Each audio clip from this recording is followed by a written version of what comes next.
Well, it's been exactly a week since I unboxed this, the Carry On Collection Volume 2 on Blu-ray.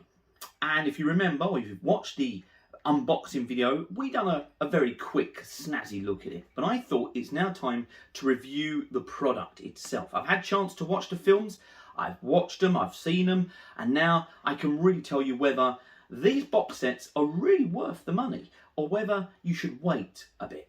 Well, I'm going to pop this here. Okay, so let's start with the very first one in the collection, Carry On Regardless. Now, I find this film a bit average anyway. You know, it's like a sketch show, really. And, you know, I don't mind the film. But did I think there was major improvements on this? Well, no and yes. At the very beginning of the film, there was still quite a few marks or staining on the film that they've used. So they've obviously used the same negative that Studio Canal has held for the DVD versions and probably even the VHS versions. I don't know if they've changed. However, the quality on this really didn't shine through for me. I felt that it wasn't as crisp as, say, Carry On Nurse or Carry On Teacher, which were really high definition. They were proper, like, crisp on the thing. But the problem with this one was that it just didn't really shine out. There was too much grain, there was too much blobs and bits and pieces on it. And whilst the quality is good, it's not good enough. So regardless, didn't quite cut the mustard. Next we come up to Carry On Cruising. Now, this was the one that I said in my last video that I've always wanted to see in HD, because whenever it's on TV or whether it's on DVD, it's always looked a bit ropey. And it just doesn't look that good. It's a bit dingy, the colour, and it looks a bit... Now, this was very impressive. I was actually very impressed with this. This was actually very, very good.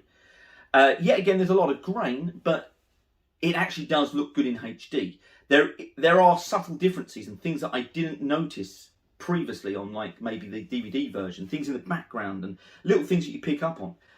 This clearly was a good transfer. And, you know, minus the grain, which you're going to get anyway, there wasn't a lot of marks on the film. It was a very good source. So maybe they've taken this one directly from a different source, I don't know. But it's a lot more radiant and a lot more clearer than the DVD. So that one is a plus, and I was very happy with that one. Carry On Cabbie. Now, we're back to another black and white one. And people say black and white Carry On films, or any film for that fact, what people say is that black and white films don't really represent that well on Blu-ray. And yeah, you know, I think people are looking for the clarity of the colour and maybe the authenticity of it. Well, to be quite honest, this one blew me away. This is almost as good as the quality that's featured on Nurse. It's very sharp, very detailed, and they really have done a good job on Carry On Cabbie. And I was quite happy with that because, yet again, it's one of my favourites. And to see that in HD, let alone looking radiant and better than ever, was a plus for me. Then we come to this one, Carry On Jack. Well, we've already had this in the UK on Blu-ray anyway. And I know what you're going to say, is there any difference? I don't think there is. I think they've used exactly the same print that they used for the HD. They're not going to spend more money on remastering something that's already done in HD, that's already been, you know, made. They're just going to use the same thing. So obviously the HD master for this was already made prior to them making these ones in HD. This was already available. Just like the next box set, there's 3 of them in there which have already been released. They're not going to get any special treatment, and that's probably why they've decided to release it a lot quicker, because all they've got to put in that is Carry On spine and print the booklet that goes in, okay? And then you're done. Which is only limited to 1,000 copies, Volume 3. So if you want to get a copy, you're best to get across to via Vision or wait for a standard release, if it comes out, that is. So be aware for that. So overall, this box set, we're going to give it a rating, okay? And we're going to give it an a do or don't sort of thing. Well, this retails at the moment around about £50, which, to be honest, isn't too bad for 4 films. 3 films if you've already got one. It depends how much of a fan you are for a start, and whether you want them all in high definition or not. And that's the question here.